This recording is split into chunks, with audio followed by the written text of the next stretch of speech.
የመሳሰሉት የሚቻለው እንዴት ነው? ስለዚህ በፍጹም አይቻልም ማለት ሰላት ላይ ቆመን ኢያከ ነዕቡዱ ወኢያከ ነስተዒን ምን ማለት ነው? ኢያከ ነዕቡድ አንተን ብቻ እናመልካለን፣ ማንም አላህን። ወኢያከ አንተን ብቻ ወይም በአንተ ብቻ ነስተዒን እንታገዛለን። ከአላህ ውጭ ረዳታለን? ከአላህ ውጭ ረዳታለን? ስሙ ምን እንደሚሉ ወሎ ላይ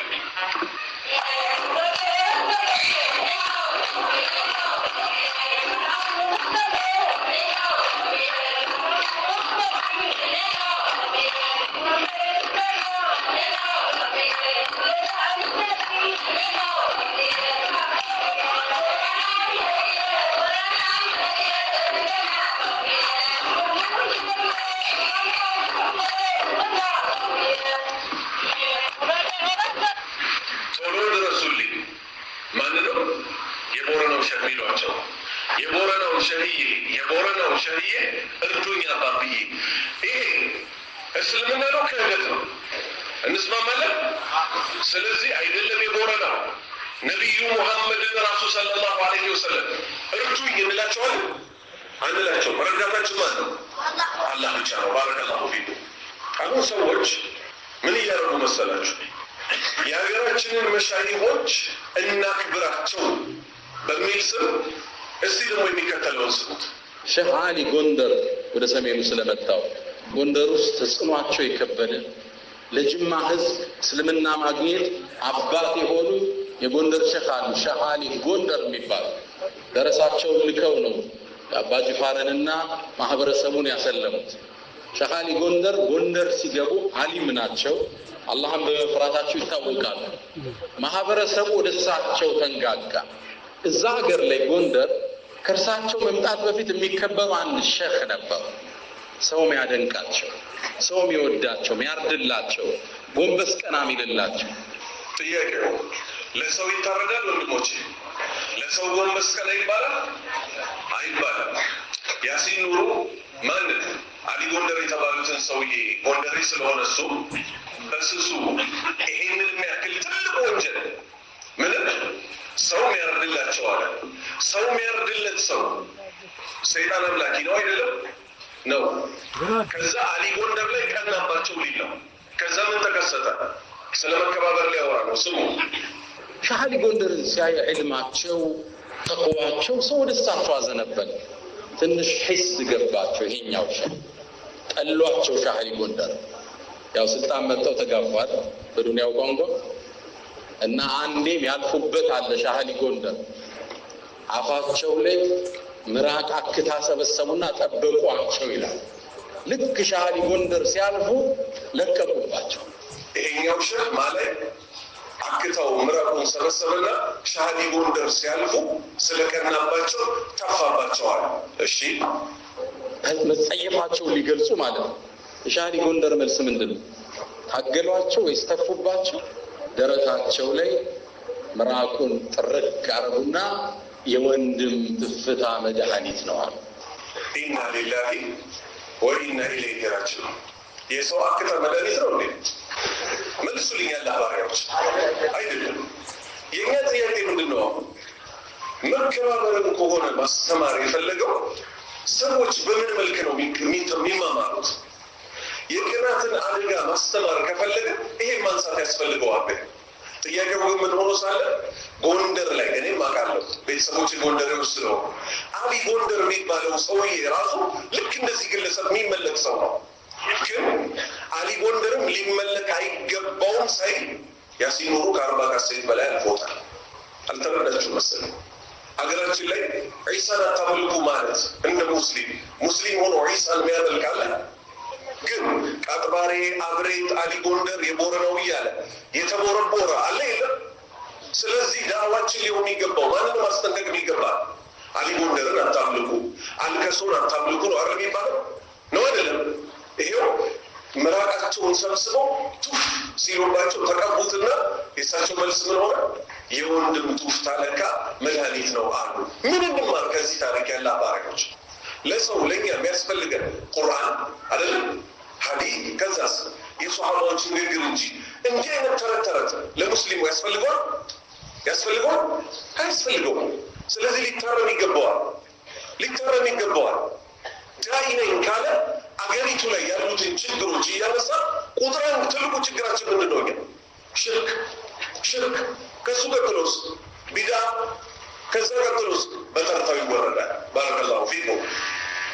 በ1860 እንደተመሰረተ የሚነገርለት የደገር ጌታው ሸየ መስጂድ መስራት ሼህ ሸሪፍ ኢብራሂም ጧሃ የተባሉ የሃይማኖት አባት ሲሆኑ ከአባታቸው ሼህ ኢብራሂም ጧሃና ከእናታቸው ከወይዘሮ ኖቢታ ወዲህ በ1833 ዓመተ ምህረት አካባቢ እንደተወለዱ ይነገራል።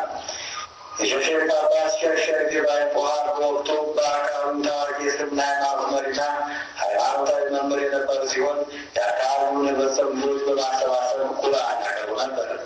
ከተማሪዎቹ መካከል አንዱ ልጃቸው ሼህ ኢብራሂም ሲሆን አባት ሼህ ኢብራሂም ልጃቸውና ሌሎች ተማሪዎቻቸውን በዙሪያቸው ኮልኩለው ቁርአን በሚያቀርቡበት ወቅት በአንድ ቀን አንድ ያልተለመደ ነገር ተከሰተ። ይህ ሸሪፍ እንደ ተማሪነቱ ከሱ የማይጠበቅ ባህሪ ያሳይና አባት ሼህ ኢብራሂም ከሌሎች ደርሶቻቸው ቀጥለው በአባትነትና በአስተማሪነት መንፈስ ለመቅጣትና ከስህተት ለመመለስ ይሞክራሉ። አሁን ጠቅለል አድርግላችሁ ሼህ ሸሪፍ ኢብራሂም የሚባለው ሰውዬ አባቱ ቁርአን አገሪ ነበሩ። ሼህ ሸሪፍ ህፃን እያለ ጥፋት ያጠፋና አባትየው ሊገርፉት ፈለጉ። ማንን? የገዛ ልጃቸው። ኡስታዞች ተማሪያቸውን መግረፍ ይችሉ የለም። ከዚህ በኋላ ነው ከባዱ ታሪክ የሚመጣው።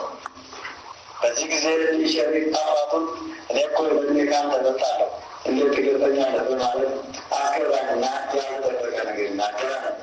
ይህም በቴሌቪዥን የታየ ነው። ልጅ አባቱ ምን አለው? አባቴ ነው እኔ እኮ አንተ በእድሜ በልጣለሁ እንዴት ትገርፈኛለህ?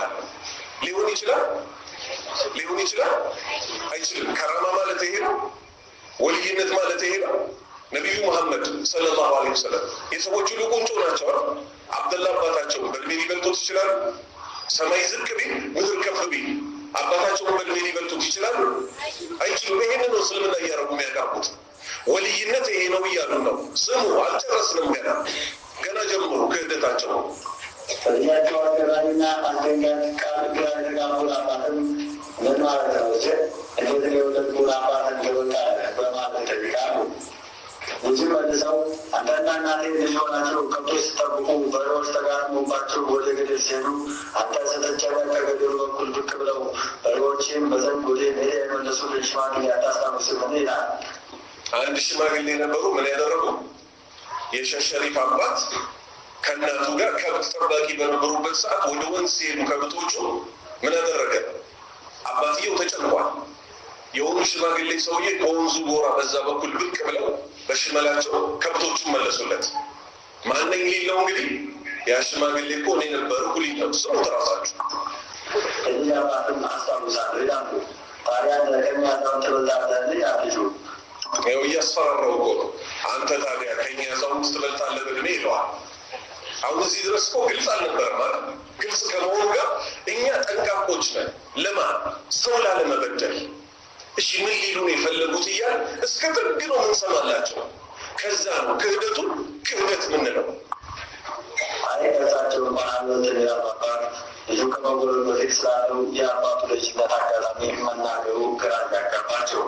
ልጁም የሚያዛውንት እኮ የነበሩ ብላል። ኢና ሊላሂ ወኢና ኢለይሂ ራጂዑን።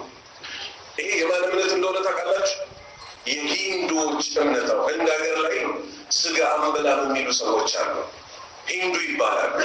ምንድነው እምነታችሁ ሲባል የሰው ልጅ እኮ ተመልሶ እዚህ ምድር ላይ ይፈጠራል።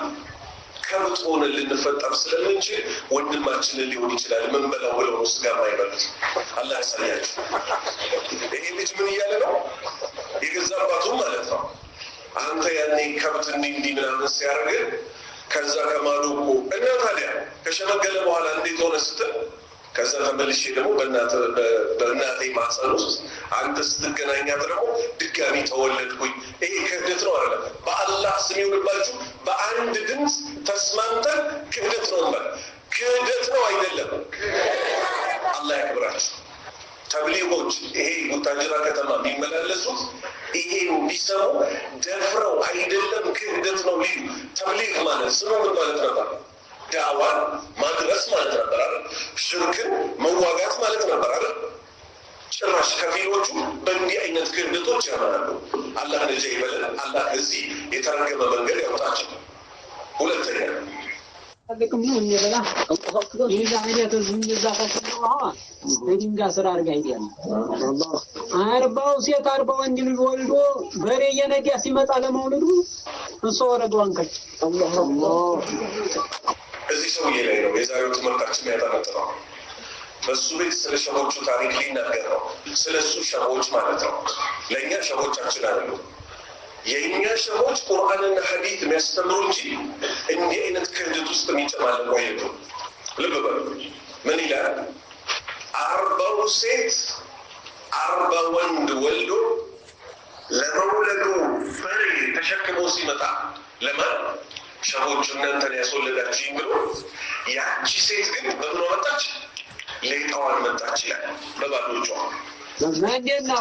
ምነው ጌቶቼ እኔ ብቻ ለፍቼ ቀረሁ? ምን ነበር ያዘዝኩኝ? ጫት ቅመሿን። አዎ ወላሂ ረበል ዓለሚን የኔም ምላስ አንድ ቀን ማሳፈሩ ላይ ያንን ጫት አልቀምሾም ሐቁ ነው ያለው ቀምነዋለሁ አለ። የማና መነጠረውን ዘርጋ አድርገው ቢያው ድንጋይ ሰርጠለዋል። 40 ሴት ጫት ነበር የተሰጠው። ቃሙና ወልዳችሁ ትመጣላችሁ ተብለዋል። እቺኛዋ ሴት ግን ከመሽ ተወልጃለች የተባለችውን ጫት አልቅምም ብላ ከዛ ከሸሆቹ ቤት ስትወጣ ድንጋይ ስር አስቀምጠው ስለሄደች ከመሸዋን አሏት። አዎ ወላሂ አላህ የኔን ቃል አንድም ቀን አላጥፈውም። ሴትዮዋ ጥለው የሄደችበት ድንጋይ ስር ሄዱና ጫቱን አገኙታለን። ጫት ከዓመት በኋላ ሊገኝ ነገር ነው እንዴ? አላህ ያሳየን። ይህ ተረገመ ቅጠል። እሺ ኡመተል መሐመድያ ተነሱ ማለት ያንን ህዝብ ዘዋጁና እንዲንዳን ሱና ትንሽ ቆፈረ ውስጥ ያሉ ይቆፈር የ6 ወር ወንድ ልጅ ሆኖ እዛ ተገኘ። ከጀርባ ያሉትን ሰዎች አላሁ አክበር ሲሉ ሰማችሁ? ሰውየው ያ በኒ አደም ኡመተል መሐመድ ተነሳሉ ብድግ ሲልላቸው ሴትዮዋ አምና ጥላ የሄደችበት ጫቱን ጥላ የሄደችበት ቦታ ድንጋዩን ፈንቀል ሲያደርጉት የ6 ወር ህፃን ቁጭ ብሎ ኢና ሊላሂ ወኢና ኢለይሂ ራጂዑን። ስፐርም እንጂ ወደ ልጅነት የሚለወጠው ያውም ስፐርም መሬት ላይ ቢጣል ልጅ ይሆናል አይሆንም። ማህፀን ውስጥ መግባት አለበታል። ጫት ልጅ ሆነ ይላሉ። አላህ ያሳያችሁ። ጫት ምን ሆነ? ልጅ ሆነ። ከዛ ሴትዮዋ በላ ያደርሱባት ነው። ምን አይነት በላ? የእኛን የሸሆቹን ቃል ስላልተቀበልሽ ብለው ስሙ ደግሞ እንግዲህ አሏት ዱንያው ተበላሽቷል፣ አኺራው ማያምር። ዱንያው ተበላሽቶብሻል፣ አኺራሽን ማያምር።